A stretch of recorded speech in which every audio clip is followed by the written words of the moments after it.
First off, we did the story in 2012, but give me kind of the background story. Okay, well, in 2008, I went in just for a regular knee surgery, and the following year, I never could actually walk. And so I was kind of bouncing from one rehab to the other until they finally found a tumor that had wrapped around my T3 all the way down to my 7, which paralyzed me.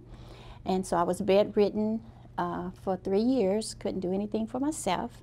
And so I was, like I say, bouncing back and forth. So I went into Houston to TIR, where I met Dr. Latore. Yay!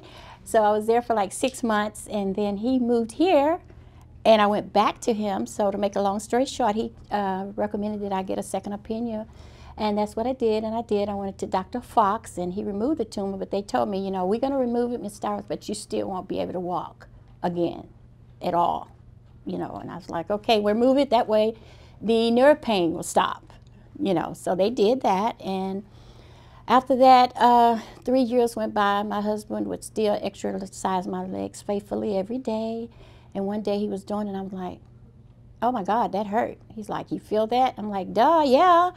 And so after that, I went back to Latore. Dr. Latore did some more tests, sticking me with stick pins, and I was telling him, you know, if you do that one more time, I'm going to kick you.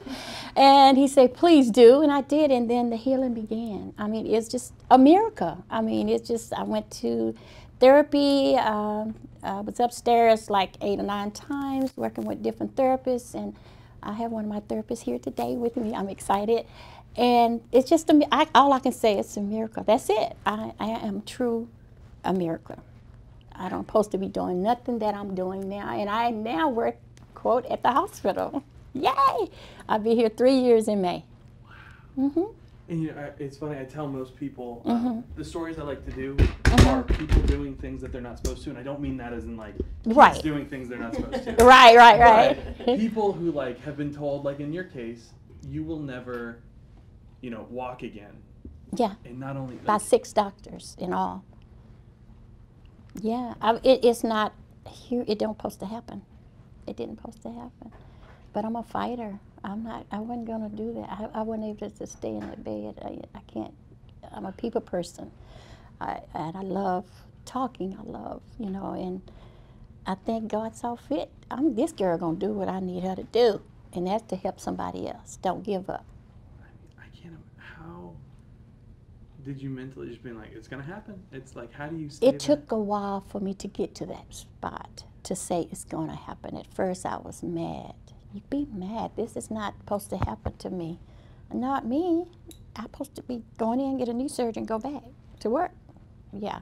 So mentally, it wasn't good for a while until you accept what has happened.